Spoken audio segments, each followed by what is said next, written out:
Olá, nono ano, tudo bem? Nós vamos falar sobre o capítulo 19 de Física e de uma forma especial, né? Porque hoje eu tenho uma consulta médica, não poderei ficar ao vivo com vocês. Então, a Pro vai explicar e conforme vai chegando nas atividades, eu já vou também fazendo as atividades juntamente com vocês e vou explicando. E conforme for necessário, vocês podem ir pausando o vídeo e para anotar as respostas, tá legal? Se ficar com alguma dúvida, não deixem de escrever para a Pro no chat, que assim que eu puder, que eu tiver com o celular nas mãos, eu vou entrar em contato com vocês e posso auxiliá-los, tá legal? Então vamos lá. Nós vamos falar sobre como nós podemos investigar as propriedades de outros planetas. Como que os astrônomos fazem? Como que aqueles responsáveis pelo estudo da astronomia conseguem investigar o que tem nos outros planetas, nos astros? Eles utilizam alguns instrumentos, né? E aí a gente tem o telescópio como principal instrumento de observação.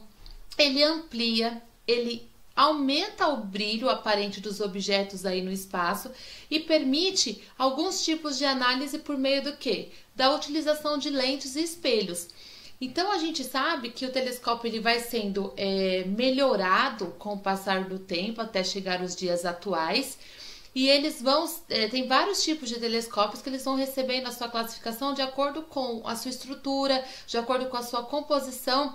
E a gente precisa entender alguns fenômenos relacionados à luz, ao comportamento da luz. Por isso que a gente fala um pouquinho de ótica nesse assunto de telescópio. Então a gente vai falar sobre os fenômenos relacionados à luz, que são reflexão da luz, refração, absorção e difração, que são alguns comportamentos, alguns fenômenos que a luz tem, e isso é padrão que a gente já tem nos estudos científicos da área da física. Como que a luz ela percorre, né? A física clássica, ela fala que a luz ela sempre se propaga de forma retilínea, em linha reta. E quando a gente estuda, quando a gente vê um livro, quando a gente vê uma imagem, a luz ela vai ser representada por uma reta, porque ela caminha nesse formato retilíneo mesmo. Então a luz solar, a luz das outras estrelas no universo também caminham em linha reta. Aí por isso que a gente estuda esses fenômenos luminosos, né, da luz, para que a gente possa entender como que as imagens são formadas no telescópio, quais são as diferenças dos telescópios existentes. Então quando a luz ela chega na superfície de algum objeto, a gente tem alguns fenômenos que são reflexão, refração ou absorção. E vocês vão entender o que significa cada um deles. A reflexão da luz, ela vai se dar quando um feixe de luz ele vai sobre uma superfície e ele não atravessa essa superfície. Ela retorna para o meio que ela se propagava. Então, olha só, aqui tem um raio de luz que incidiu sobre essa superfície que está aqui na horizontal. Então, o raio de luz veio e ele é refletido, ele volta, nada foi absorvido nesse objeto e esse raio de luz ele volta, ele reflete. Então, isso vai acontecer quando a superfície ela é plana, quando a superfície ela é irregular, vai acontecer para todos os tipos de superfície. Porém, quando a superfície ela é lisinha, ela é plana, igual o espelho, por exemplo, no mesmo ângulo que a luz ela incidiu aqui na superfície, ela vai ser refletida. Então, esse ângulo aqui será o mesmo. Então, por isso que a imagem no espelho, por exemplo, ela é bem real, né? Ela tá no tamanho, ela tá naquele mesmo formato, porque a luz refletida vai ter o mesmo ângulo dessa luz incidente, desse raio de luz incidente. Agora, se a superfície ela for irregular, né? Se for um vidro, por exemplo, irregular, a gente chama de reflexão difusa. Ela não é uma reflexão certinha. Então, a gente tem a luz incidente, o raio de luz aqui retilíneo, que incidiu sobre uma superfície que é irregular. Olha aqui, a superfície toda cheia de imperfeições. Então, os raios refletidos, eles não vão ser exatamente do mesmo ângulo. Eles vão ser aí, ó, refletidos de forma irregular, de forma difusa, em várias direções. Existem até alguns vidros de box de banheiro que são assim. de forma irregular, justamente para quem está fora do box não conseguir ver quem está dentro do box, porque aí vai ter essa reflexão difusa e aí não é formado a imagem de maneira ideal, de maneira adequada, de maneira correta, e aí a pessoa não consegue ver a pessoa que está ali tomando banho, por conta desse fenômeno da luz. Tem também um outro fenômeno que a gente chama de refração. A refração é quando tá vindo a luz na linha reta e de repente ela muda o meio que ela está se propagando. Então a luz, olha só o que acontece aqui na luz nesse copo. A luz ela tá vindo, né, até a superfície aqui da água. Então ela tá no meio, primeiro meio, que é o ar, e aqui embaixo é a água, é outro meio. Então esses feixes, né, o raio da luz, ele vem no primeiro meio a uma velocidade. E quando atravessa, esse raio, ele vai ser refratado, a luz continua propagando, porém, em uma outra velocidade, uma velocidade diferente, porque são dois ambientes diferentes. Então, no ar, que é o primeiro meio, ela vai ter uma velocidade, e quando se coloca aqui essa substância, no caso a água, ele vai refratar, justamente porque é uma outra velocidade. Isso a gente vê bem nesse exemplo que a gente viu aqui do lápis, que parece que ele tá quebradinho, né? Quando a quebra, assim, é justamente fenômeno de refração. Os indígenas, eles conhecem bem esse fenômeno na prática, porque quando eles vão caçar com aquela lança, eles vão pegar um peixe, né? Então eles olham ali no rio, no riachinho, o peixe, e eles não jogam exatamente na imagem que o olho deles está vendo, porque ali ele sabe que o peixe vai estar um pouco mais para o lado, um pouco mais para cima, justamente porque a posição real do peixe, justamente por conta desse fenômeno de refração. Se eu olhar aqui de fora, o lápis está no caminho, no lugar certo, mas se eu olhar ali dentro da água, por conta da velocidade diferente da luz, tá como se tivesse quebradinho em outro lugar. É a mesma coisa o peixe ali na água, que também aos nossos olhos, a olho de quem está vendo, parece que está em outro lugar e na verdade a imagem real, né, o objeto real não está naquele local, porque a velocidade da luz ali vai se propagar de maneira diferente daquele primeiro meio. Esse fenômeno é de refração. Outro fenômeno que está relacionado também com a refração da luz é a chamada de dispersão luminosa. O que é a dispersão luminosa? É quando a gente decompõe a luz que foi refratada, né, num objeto que passa de um meio para o outro meio e ela vai ser decomposta. Por exemplo, quando a luz branca ela passa por um prisma, que é esse objeto aqui, ele tem, né, ele é feito de acrílico ou de vidro, a luz vai passar a outra velocidade e ela vai ser decomposta. E a gente consegue ver todas as cores do espectro visível, porque a luz branca, ela é composta exatamente pelas cores do arco-íris, por todas as cores do arco-íris.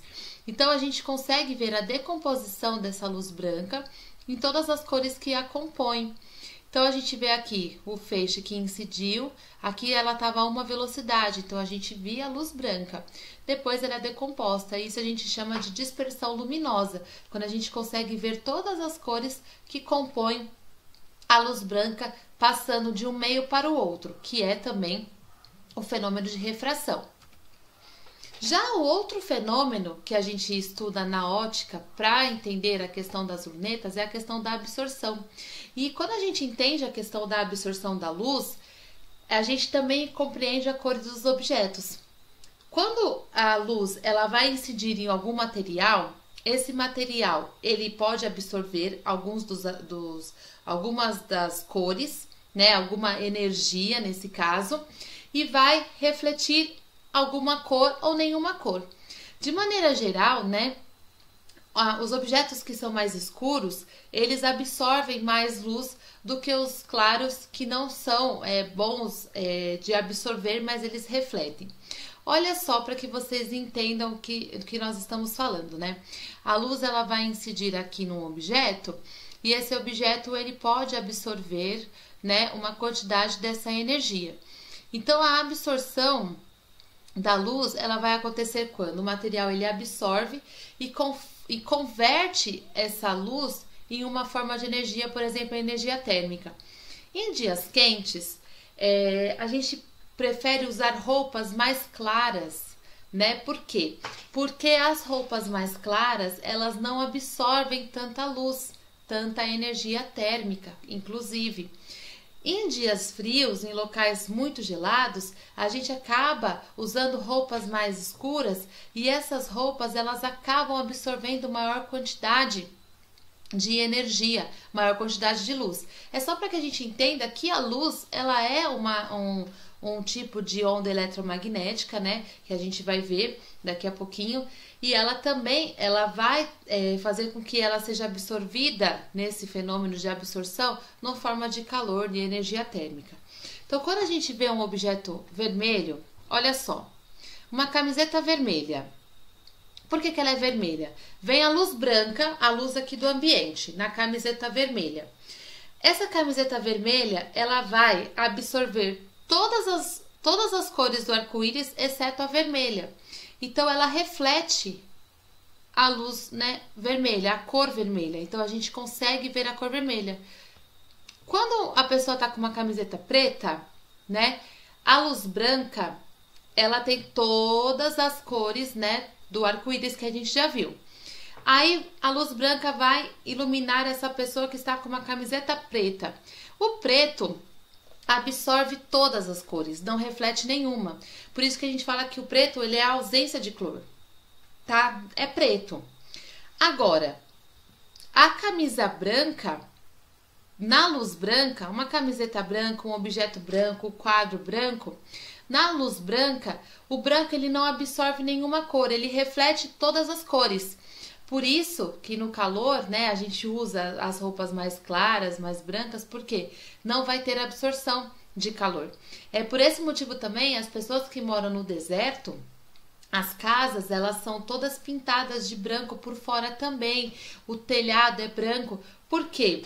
Já é quente o ambiente. Se elas absorverem, né, essa luminosidade oriunda do sol, essa radiação ultravioleta, elas acabam absorvendo mais essa energia, essa luz que vai ser convertida em energia térmica e ficar mais quente. Por isso que deixam branco justamente para quê? Para refletir todas as cores e não absorver. Então, o objeto, por exemplo, um objeto azul, ele absorve as outras cores e reflete o azul quando ele está sob a luz branca, né? Um objeto vermelho, como a gente viu, ele absorve as outras cores e reflete a cor vermelha. Por isso que ele tem essa cor. Os 3 fenômenos ópticos em uma lente de vidro. Então, imagine que tem um feixe de luz que vai incidir sobre um bloco de vidro. E aí vai acontecer os 3 fenômenos ao mesmo tempo. Então, vai acontecer reflexão, refração, né? E também a absorção. Então, olha só, o feixe incidente da luz, aí a gente vai ter o feixe refletido. Vai ter uma parte na placa de vidro que vai ser um feixe absorvido. E aí, quando sai desse meio para o outro, vai ter um feixe refratado, que vai ter uma outra velocidade. E isso... por ter esses 3 tipos de fenômenos acontecendo com a luz, quando a gente está vendo através de uma lente, isso pode limitar o uso de alguns telescópios. Porque quando a gente usa o telescópio, a gente sabe que tem algumas lentes ali, a luz, passando de um meio para o outro, vai passar por todos esses fenômenos, reflexão, refração e também a absorção. E por isso a pessoa ela tem que entender muito bem desses fenômenos para compreender a questão da distância, para verificar qual foi a diferença da velocidade desse feixe de luz que incidiu em um meio para o que foi refratado em outro meio. E assim ele vai vendo qual é o melhor instrumento para ele observar alguns tipos de astros do universo. Agora, abra na página 178, que nós vamos fazer as atividades aí do meio do capítulo. Vamos lá. Primeiro, o que é reflexão da luz? Como é a trajetória da luz após a reflexão regular, aquela que vai acontecer numa superfície plana e lisa? A reflexão da luz é aquele fenômeno em que a luz retorna ao meio de origem quando ele vai sobre uma superfície lisa. Na reflexão regular, o ângulo de incidência é igual ao ângulo de reflexão. Então, na verdade, a reflexão ela pode ser também irregular, né? Quando a luz ela incide em uma superfície que não é lisa, também acontece, e volta para o meio inicial. Ela é refletida. Mas ele está pedindo como acontece na reflexão regular. O ângulo de incidência é igual ao ângulo de reflexão. 2. Usando os princípios de refração e absorção, explique com suas palavras por que é interessante ter um telescópio fora da atmosfera como o telescópio Hubble. Então, existe um telescópio que está fora, está orbitando. Então, ele não está aqui na superfície terrestre coletando dados, ele está lá enviando dados para nós aqui. Por que é interessante? Porque os raios de luz que vão atingir o telescópio fora da nossa atmosfera não sofrem o que é alteração da velocidade da luz, porque está pegando a imagem direto do espaço. Então não vai ter refração, não vai ter absorção, a gente vai ter imagens mais certeiras do que realmente está acontecendo. Esses fenômenos não vão acontecer, não vão atrapalhar as imagens, porque se tiver um telescópio aqui na superfície, como tem muitos aqui, vai passar por todas as camadas da atmosfera até chegar lá, então vai ter um monte de modificação de imagem. E o exercício 3, a luz que nos permite observar a Lua é de emissão ou de reflexão? A Lua, gente, ela não tem brilho próprio, ela não tem luz própria, é um satélite natural da Terra, então a luz que nós observamos na Lua, ela é refletida, ela é uma reflexão da luz do Sol. O Sol que ilumina a Lua, tá bem? Agora que você terminou de escrever essas 3 atividades aí no caderno, nós vamos ver os tipos de telescópios existentes na página 179. Todo mundo, acredito eu, que já tentou tirar uma foto da Lua do celular ou de uma câmera. Por que que nunca fica com a imagem boa? Por que que a imagem não fica nítida? Né? Se a gente vai tentar fazer uma foto com o nosso celular, por mais que o nosso celular tenha uma câmera boa, um zoom legal, é justamente por conta da diferença do diâmetro da lente, que a gente chama de abertura. Para as máquinas, a gente chama de diafragma, né? Que ela vai aumentando e diminuindo. Isso daí é uma das principais características desses instrumentos ópticos que a gente usa para estudar o universo como telescópio. Quanto maior a abertura, maior a quantidade de luz que entra no instrumento e naquele seu sensor, fazendo com que a imagem seja de melhor qualidade. A câmera de um celular, ela é bem pequenininha, tem poucos milímetros. Um binóculo ainda tem um pouquinho maior, de 80 milímetros a 90 milímetros. Porém, os telescópios, a abertura vai ser superior a 70 milímetros e a gente consegue ter uma imagem melhor. E melhor do que isso, tem os radiotelescópios, que são instrumentos que vão captar ondas de rádio, que tem a abertura de 500 metros. Então, assim, é bem grandão. Então, a gente vê que essas imagens desses instrumentos que têm maior abertura serão melhores, mais nítidas, por conta aí da quantidade de luz que entra no instrumento. Semelhante à nossa pupila. A nossa pupila, ela funciona como diafragma. Dependendo do ambiente, a pupila ela se dilata, ela abre mais para entrar maior quantidade de luz e a gente conseguir enxergar mais, né, com melhor nitidez também. Então a gente vai ver os exemplos de telescópios que existem. O primeiro é o telescópio refrator. O próprio nome já diz, né, da refração, lembramos do fenômeno da refração. Ele tem um tubo longo, é fino geralmente, e ele tem uma lente na frente que captura e foca a luz e a lente que a gente põe no nosso olho, uma lente ocular. Geralmente esses telescópios eles são utilizados para observações que necessitam de uma pequena abertura para a entrada de luz, como a observação da Lua e daqueles planetas que estão mais próximos. Eles têm algumas limitações, porque quando vai ter a construção da lente que compõe esse telescópio, precisa ser uma lente muito bem feitinha, com a sua curvatura, porque senão ele pode formar imagens com problemas conhecidos como aberrações esféricas e aberrações cromáticas. O que é a aberração esférica que essa lente desse telescópio ela pode causar? É uma distorção das imagens que nós estamos vendo por conta de uma esfera que não está muito perfeita. Então, a gente vai ter uma formação de de uma imagem incorreta, indevida. E a aberração cromática é quando se tem fenômenos que vão modificar as cores daquilo que nós estamos vendo por conta do fenômeno de dispersão da luz, que é exatamente aquele fenômeno que a gente viu no prisma, quando passa ali naquele de um meio para o outro por conta da refração, e aí a gente tem uma diferença de cor. Isso poderia, se eu estou vendo uma estrela, por exemplo, a gente sabe que tem cores diferentes de emissão de luz das estrelas, por conta da idade, tempo de vida e tamanho, e aí a gente poderia ver de outra cor, por conta da refração e da dispersão que acontece luminosa. Por isso que ele é chamado de telescópio refrator. Ele é aqueles mais convencionais que a gente vê, né, em filmes, que a gente consegue ter no Observatório Astronômico para visitação, como no Parque do Carmo, no Planetário, né? Mais convencional.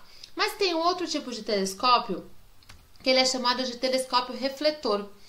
Ele foi desenvolvido não com lentes, mas sim com um espelho. Então, esse espelho, ele vai resolver um pouco dessas aberrações que no telescópio refrator a gente tem ao adquirir algumas imagens. Então, a luz, ela vai ser coletada em um espelho, né, que a gente chama de um espelho côncavo, e aí ela é focada em outro espelho, que é o espelho plano, retinho. E esse espelho plano reflete a luz para um outro local, que é a lente que está no nosso olho, ao lado desse telescópio de um tubinho, do tubinho do telescópio. Vocês vão ver esse tubinho. Então, ele vai ter uma qualidade óptica bem alta, e se ele estiver sempre bem alinhado, né, sempre bem cuidado, ele vai funcionar bem para coletar dados aí impressionantes para o estudo da astronomia. Ele exige, né, uma melhor manutenção por conta dos espelhos para eles não quebrarem, né? Ele pode ser portátil se for bem manuseado, diferentemente do refrator, que é formado com lentes. Então, ele não exige tanta manutenção. Olha aqui o tubinho que a gente coloca o olho e vai aparecer aqui, né? A gente consegue formar essa imagem. Por dentro que tem os espelhos que vão fazer toda essa formação de imagens que a gente viu, que é o local que ficaria as lentes no telescópio refrator. Mas esse é o telescópio refletor, que funciona com o fenômeno de reflexão. E o telescópio chamado de catadióptrico, ele combina lentes e espelhos. Então, ele não é só lente, também não é só espelho. Então, ele vai ter um maior grau de correção de qualquer tipo de aberração de imagem que poderia ser formada, fazendo com que o campo de visão ele seja mais limpo e nítido. Ele não tem a mesma nitidez do bom refletor, né, com a mesma abertura, mas ele exige uma manutenção mais severa, né? Ele precisa que seja sempre uma pessoa especializada em fazer regulações nesse tipo de aparelho para conseguir imagens, para que seja bem funcional, né? Ele tem aí, ele é menor, ele é mais compacto, então dá para carregar de um lugar para o outro, ele é bem portátil, porém ele tem esse problema de que tem que ser muito bem carregado para ele não desconfigurar. E ele é mais assim tecnológico, né? Ele consegue fazer imagens mais precisas, porém ele não é bem nítido como o refletor que vai usar só espelhos. Aqui tem lente e espelho e ele precisa, né? Exige uma manutenção mais cara e uma manutenção mais especializada para ele. Nesse slide aqui eu mostro para vocês, né, a diferença do refrator, refletor e do catadióptrico. O refrator, ele vai ter aí as duas lentes, o refletor, ele vai ter aí os espelhos, e o catadióptrico, ele vai ter lente e espelho, formando a imagem aí para que a gente possa observar naquela lente ocular. Tá legal? E no ponto 3 desse capítulo, nós vamos falar sobre a espectroscopia, que é uma das técnicas utilizadas por quem estuda astronomia para ver informações dos corpos celestes. E essa técnica, ela consiste no quê? Na decomposição da luz coletada nas suas frequências. Então, para que vocês entendam, a luz ela é uma radiação eletromagnética. A luz, como a ultravioleta do Sol, como os outros tipos de ondas, elas são ondas eletromagnéticas, então elas têm uma frequência e um comprimento de onda. Então, para se decompor a luz, a gente consegue ver qual que é o nível da energia de radiação para cada comprimento de onda. Então, a gente vê exatamente, né, esses tipos diferentes de frequências de ondas eletromagnéticas e a energia que cada comprimento de onda vai emanar. Por exemplo, quanto maior o comprimento de onda, menor a energia de radiação. E o contrário também, quanto menor o comprimento de onda, maior a energia de radiação. Então, olha só, a gente tem um espectro de ondas que vem do raio gama até as ondas de rádio. Então, a gente tem raios gama, raios X, ultravioleta, luz visível, infravermelho, micro-ondas e ondas de rádio. Os raios gama, eles têm o comprimento de onda menorzinho, então eles vão ter mais energia. E aí vai diminuindo, né, ao longo desse espectro até chegar nas ondas de rádio, que são as maiores, né, as de comprimento de onda maior. O comprimento de onda, gente, ele é exatamente a distância dessa crista aqui para outra. Então, quanto menorzinho, mais próximo, mais energia. Por isso que a radiação gama, né, ela é uma radiação extremamente perigosa. A radiação ultravioleta, ela também tem uma boa energia. O raio-x, então, também. E aí vai diminuindo conforme vai passando esse espectro. E entre a radiação ultravioleta e o infravermelho, nós temos um espectro que a gente chama de luz visível. E esses comprimentos de onda de luz visível vem aqui, ó, do violeta, né, até o vermelho, que são as cores do arco-íris. E aí essa luz visível, né, todas essas cores formariam o branco que a gente já viu, a luz branca. Mas esses espectros de cor são o que a gente consegue enxergar, são o que a gente consegue detectar. E é a partir desse espectro aqui que os astrônomos usam para conseguir observar e detectar os objetos no espaço. Então, ela vai permitir o quê? Essa técnica que é a espectroscopia. Ela vai determinar as propriedades do corpo que está emitindo aquela luz ou que está refletindo a luz, porque cada elemento químico tem um padrão de emissão ou de absorção. Tem o padrão de emanar a luz, né, de lançar a luz, ou de absorver a luz, né, ou de refletir. Então, por exemplo, os corpos rochosos, os corpos gasosos das estrelas, cada um tem um padrão. Então, se a gente consegue ver esse padrão da luz que está sendo refletida, absorvida, e aí ele consegue detectar do que é composto. Por que a gente sabe assim, lá na superfície de Júpiter tem tal tipo de gás? Por conta do padrão dessas luzes que são emitidas, e aí a pessoa tem que entender bem sobre esse espectro. Então, quando se aponta um telescópio para um corpo celeste, a gente verifica esse espectro de luz que vai fazer com que a gente saiba a sua composição, as suas propriedades. Então, esses telescópios, eles podem ser projetados para coletar os mais diversos tipos de radiação. Então, tem telescópio que ele é especializado na radiação gama, telescópios que detectam raio-x, o ultravioleta, os telescópios ópticos, que a gente usa mais, que é da luz visível, o telescópio que é especializado em captar o infravermelho, e o radiotelescópio, que ele capta aquela maior onda, que é a onda de rádio, que a gente viu, que o radiotelescópio ele vai ter ali uma abertura de 500 metros até. Então, olha só a comparação aí da nebulosa de Caranguejo obtida por meio de diferentes telescópios. Então, tem um telescópio que ele é de ondas de rádio, com o nome VLA. Olha como ele viu a nebulosa. O telescópio de radiação infravermelha, olha como ele mostrou para nós, que aí chama Spitzer. O telescópio Hubble, que está lá, ele é da luz visível, com as cores que a gente tem no espectro de luz visível. O telescópio especializado em radiação ultravioleta, que é chamado de Astro 1, olha como ele mostrou a mesma nebulosa. Um raio-x que bate assim, né? Ele é um telescópio especializado em raio-x, mostrando, né, essa imagem que é o Chandra de baixa energia dessa nebulosa, que é a nebulosa, gente, ela é um berçário de estrelas, né? O raio-x de alta energia, que é o REFT, e ele mostra assim apenas uns dados, assim, é bem próximo do raio-x que a gente conhece, que é preto e branco. Aí a gente consegue ver a diferença.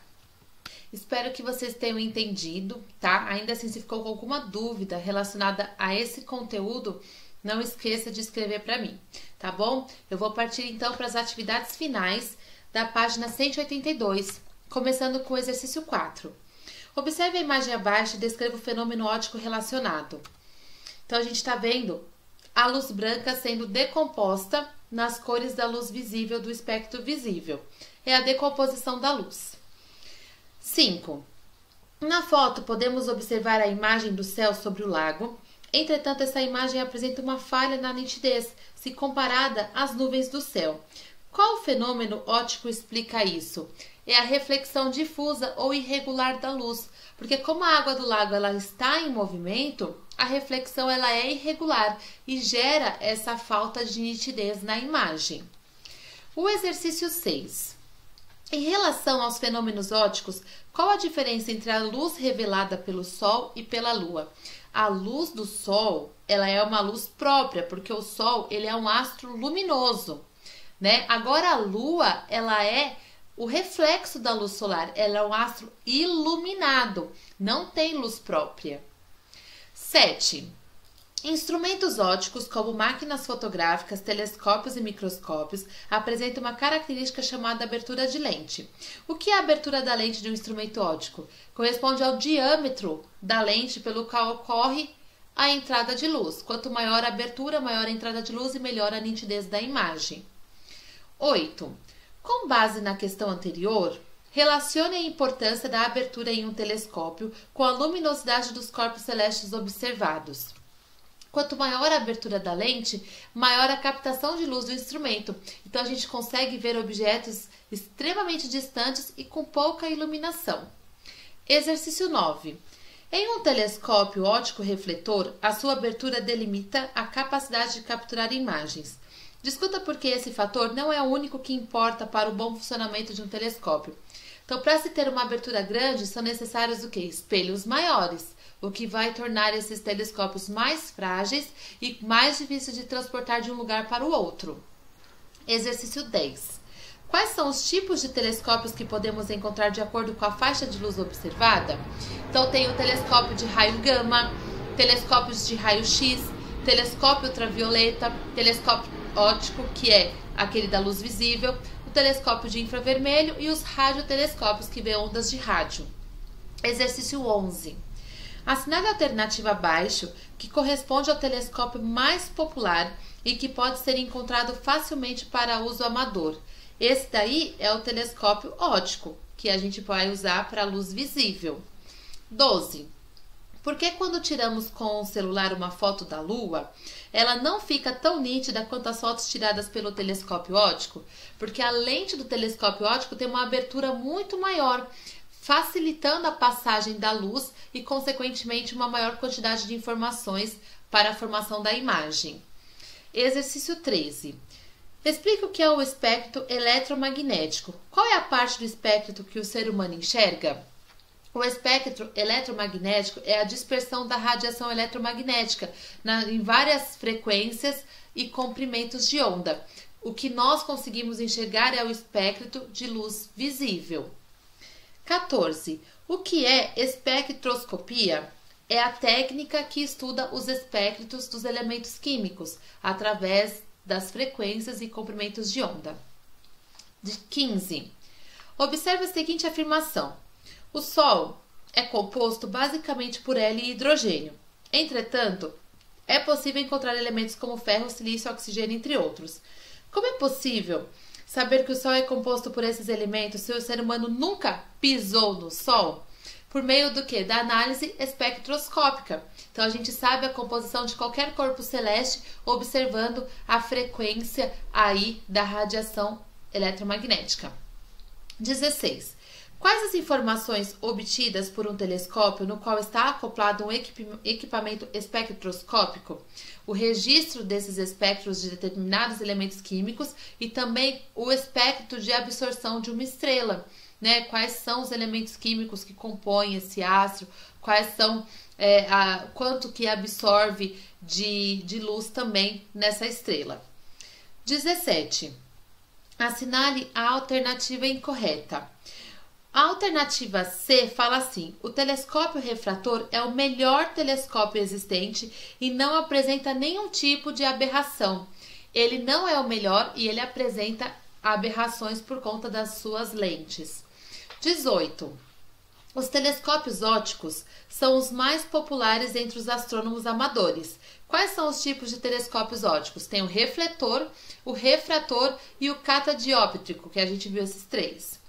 19. Pesquise sobre 2 cientistas e físicos famosos que contribuíram para o aperfeiçoamento dos telescópios refratores, que são as lunetas, e refletores. Então a gente pode falar sobre Galileu, que em 1609 ele fez a sua própria versão de telescópio refrator e ele conseguiu fazer com as suas próprias lentes e aumentar aí a ampliação desse instrumento. E podemos falar de Isaac Newton, que em 1668 ele melhorou as ideias da ótica e produziu um telescópio refletor, conhecido como telescópio newtoniano. 20. As aberrações cromática e esférica são mais evidentes em qual tipo de telescópio óptico? Esses tipos de aberração são mais comuns naquele primeiro telescópio que vimos, os refratores, que são compostos de lentes. 21. Qual é a estrutura básica de um telescópio catadióptrico? Ele tem combinação de lente e espelho, e aí fazendo com que tenha um maior grau de correção de aberração. Então produz um campo de visão mais limpo e nítido. 22. Por que é interessante ter um telescópio orbitando a Terra como o Hubble? Porque esse telescópio ele não vai sofrer influência da nossa atmosfera. Então reduz as aberrações pelos fenômenos de absorção, de reflexão e de refração da luz. E o exercício 23. Se você pudesse ter um telescópio em casa, qual você teria e quais astros você gostaria de observar? Bom, você pode colocar aí qual de sua preferência. Eu gostaria de ter o convencional mesmo, o refrator, para observar a Lua, para observar alguns planetas e algumas constelações. Mas você pode escrever qual é a sua resposta. Um beijo!